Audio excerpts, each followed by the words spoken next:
क्या आपके दिमाग में भी अभी यही चल रहा है कि आपके यूजीसी नेट जून 2024 के एग्जाम में, जून 2024 की परीक्षा में मात्र 30 दिन का समय हमारे पास बचा है। अब इस 30 दिनों में हमें क्या करना चाहिए, क्या नहीं करना चाहिए, क्या चीज़ पढ़ें, क्या नहीं पढ़ें, कौन सी चीज़ छोड़नी है, कौन सी हमारे लिए इम्पोर्टेंट है, क्या हमें टेस्ट देने चाहिए या नहीं देने चाहिए, क्या मैं टेस्ट देके मेरा वक्त ज़ाया तो नहीं कर रहा हूँ, क्या मुझे इस टाइम पे रिवीजन करना चाहिए या नहीं चाहिए, ऐसे तमाम सवाल जो हैं लाजमी हैं अभी आना आप सभी के दिमाग में। तो नमस्कार सभी को, मेरा नाम है योगेश और आप सभी जुड़े हुए हैं जारफ अड्डा हिंदी मीडियम के साथ।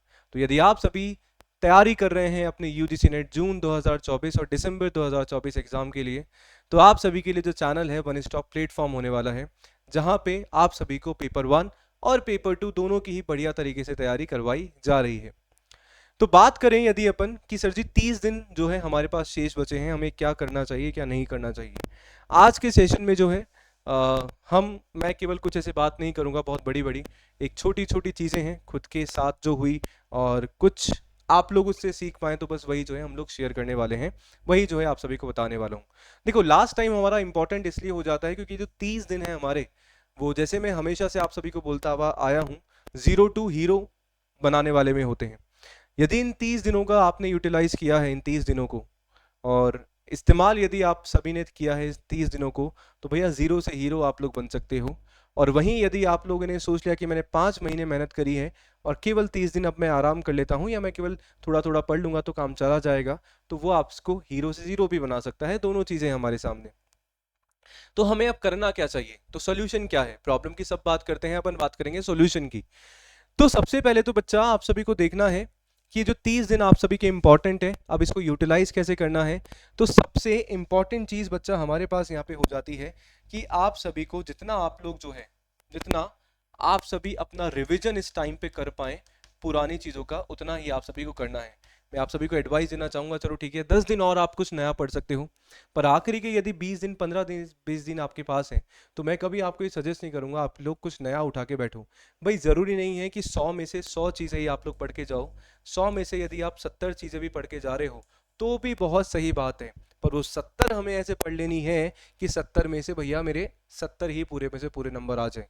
एक एग्जाम्पल आप सभी को दे रहा हूँ, आप वो बाकी जो 30 चीज़ें बेटा आप छोड़ भी सकते हो यदि आपने अभी तक उसको कवर नहीं किए। इससे होगा क्या, जो मैंने 70% मेरा जो है बढ़िया तरीके से कर लिया है और 30% जो मैं मेरा नहीं हो पा रहा है, इस 30% को तैयार करने की वजह से मैं मेरे 70% नंबर को क्या है बेटा खो रहा हूँ, सीधी सी बात। क्योंकि मैं परेशान हो रहा हूँ कि ये 30% नहीं हो रहा नहीं हो रहा नहीं हो रहा नहीं हो रहा, हम लोग परेशान हो रहे हैं, डिप्रेशन में चले जाते हैं, एंग्जाइटी हमारे पास हो जाती है। पर इन सब का जो इफेक्ट पड़ता है आपके 70 पे पड़ता है, तो वो चीज़ अभी आप सभी को नहीं करनी है, ये इंपॉर्टेंट चीज़ हो जाता है ना। दूसरा बच्चा आप सभी के पास डाउट आता है कि जैसे मान लो कॉमर्स के पेपर की बात करूं, सभी को लगता है कि हम लोग न्यूमेरिकल करें या हम लोग जो है थ्योरेटिकल पार्ट पे जाएं। देखो वो आपके सब्जेक्ट के ऊपर डिपेंड करता है कि आपका जो सब्जेक्ट है कैसा है। अगर आपके सब्जेक्ट को न्यूमेरिकल की रिक्वायरमेंट है, पेपर 2 की मैं बात कर रहा हूँ, तो आप उसके अकॉर्डिंग करिए। यदि आपको लगता है कि नहीं है, ऑल दो पूरा पेपर हमारा थ्योरी का है, तो वो तो आपकी अलग से बात हो जाती है। दूसरा हमारा हो जाता है सबसे इंपॉर्टेंट चीज जो बच्चों का डाउट आता है कि सर पेपर 1 पे फोकस करें या पेपर 2 पे। देखो मैंने पहले भी आप सभी को बताया था कि पेपर 1 पे फोकस करना है, पेपर 2 पे फोकस करना है। क्या है, आप सभी को बच्चा ट्राई करना है कि पेपर 1 में हम लोग एटलीस्ट 35 प्लस जो है क्वेश्चन कहीं ना कहीं सही करके आए आए। यदि 35 से कम आपका हो रहा है तो मिनिमम बेटा 30 हो सकता है, तो इससे कम तो मतलब 30 ही बोल रहा हूँ तो बहुत ही ज़्यादा हो गया है वो। तो मतलब मिनिमम जो है 35 से 40 क्वेश्चन का टारगेट बनाना है कि इतने तो भैया मेरे करेक्ट होने ही चाहिए। अगर इससे कम हो रहे हैं तो वरना अभी आपको ये 30 दिन बहुत अच्छे से यूटिलाइज करने हैं और आपको स्ट्रॉन्ग करना है। दूसरा यदि मैं बात करूं आप सभी से पेपर 1 के सॉरी पेपर 2 की, तो पेपर 2 में हम लोग क्या देख सकते हैं कि मैं कितनी चीज़ों को कर पा रहा हूँ और कितनी चीज़ें जो हैं आप सभी से हो पा रही हैं। जैसे कि कुछ टॉपिक अगर आपने नहीं पढ़े हैं, लास्ट मोमेंट पे आप पढ़ने की सोच रहे हैं, तो थोड़ा सा अवॉइड उसको करो। जो पहले का पढ़ा हुआ है वही आप सभी को बढ़िया तरीके से पढ़ना है। और इसको थोड़ा सा आप सभी को मैं तो चाहूँगा कि आप अपने पेपर 2 को डेफिनेटली स्ट्रॉन्ग आप सभी को करना ही करना है। देखो आप लोग बेटा असिस्टेंट प्रोफेसर बन जाओगे तो पेपर 1 तो आपको पढ़ाना नहीं है, आपको अपना पेपर 2 ही पढ़ाना है। तो जितना कोर आप लोग नॉलेज ले सकते हो आपके पेपर 2 की, उतना कोर डीप में जाके बेटा आप सभी को नॉलेज गेन करनी है और डीप में जाके बढ़िया तरीके से पढ़ना है ना। क्योंकि क्वेश्चन जो है कहीं से भी हमारा पूछा जा सकता है। अब आप बोलोगे कि सर आप तो पहले तो आप ही बोल रहे हो कि कुछ छोड़ दो कुछ पढ़ लो, 70-30 का रेशो बना लो, पर बच्चा मैं वो बात बोल रहा हूँ कि यदि आप 70% पढ़ रहे हो तो 70% कोर पूरा डीप कंसेप्ट में पढ़ना है, वहां से फिर कंजूसी नहीं चलेगी। आप सोच रहे हैं कि उस 70 में से मैं कुछ कटाई छटाई कर लूं, तो वो वाला मजेदारी वाली बात जो है नहीं हो जाएगी। और एक इंपॉर्टेंट चीज बच्चा हो जाती है, आप सभी को जब भी मैं खुद डिमोटिवेट होता हूं तो ये 4 पंक्तियां हैं जो कि मैं हर बार क्लास में पता नहीं मैंने कितनी बार बोल दी, और वो मेरे लिए एक मोटिवेशन का काम करती है कि लहरों से डर के नौका पार नहीं होती, कि लहरों से डर के नौका पार नहीं होती, और कोशिश करने वालों की कभी हार नहीं होती। नन्ही चींटी जब दाना लेके चलती है, चढ़ती दीवारों पर 100 बार फिसलती है। मेहनत उसकी बेकार हर बार नहीं होती, मेहनत उसकी बेकार हर बार नहीं होती, और कोशिश करने वालों की कभी हार नहीं होती। तो यदि आपने अपनी कोशिश करी है, 100% आपने कोशिश करी है, 100% आपने एफर्ट्स लगाए हैं, तो डेफिनेटली उसका रिजल्ट आप सभी को मिलेगा। अभी नहीं तो अगली बार में डेफिनेटली आप सभी को मिल जाएगा।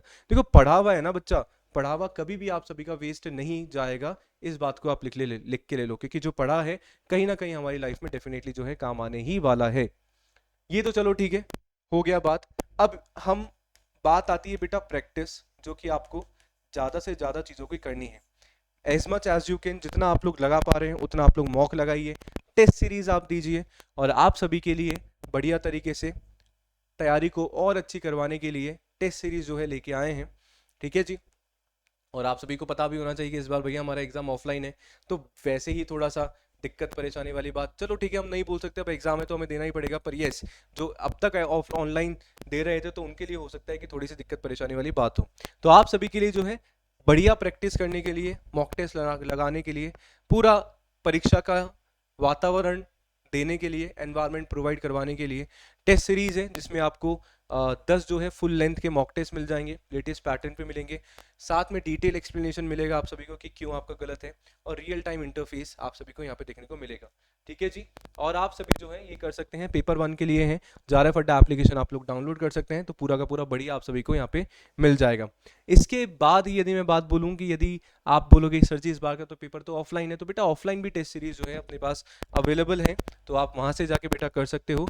आपको यहाँ पे फिजिकल पेपर्स मिलेंगे जैसे नॉर्मल पेपर हमारे होते हैं, प्लस OMR शीट मिलेगी, वीडियो सॉल्यूशन जो है 10 साल के आप सभी को यहाँ पे मिल जाएंगे, जो कि आपके घर पे एड्रेस पे जो है डिलीवर होगा ये क्वेश्चन पेपर। ठीक है जी। तो आप बिल्कुल कर सकते हैं, ज्वाइन कर सकते हैं। देखो मॉक टेस्ट लगाना ज़रूरी है, अब आप चाहे कैसे भी माने, क्योंकि जब तक आप सभी को नहीं पता है कि मेरा टाइम मैनेजमेंट बैठ पा रहा है, क्या मैं एक्यूरेट होके मैं आंसर लगा पा रहा हूँ और चीज़ों को सही से कर पा रहा हूँ, मैं क्वेश्चन को पढ़ पा रहा हूँ, क्योंकि कभी कभार ऐसा हमारा होता है कि हमें आंसर आता है पर हम लोग क्वेश्चन को पढ़ने में गलती कर देते हैं। तो ये जो मिस्टेक्स हैं, ये गलतियां हैं, कब हम लोग अवॉइड कर सकते हैं, जब मैक्सिमम हम लोग प्रैक्टिस करेंगे, मैक्सिमम क्वेश्चंस पढ़ने की प्रैक्टिस करेंगे बेटा, वो आपकी टेस्ट सीरीज और मॉक पेपर से ही जो है संभव हो पाएगी। ठीक है जी। तो आशा करता हूँ कि कुछ चीज़ को समझाने में मैं बिल्कुल समर्थ रहा हूँगा। इसके अलावा बच्चा कुछ भी डाउट आता है तो आप लोग बिल्कुल कमेंट करके कर सकते हो, आप पूछ सकते हैं, बता सकते हैं।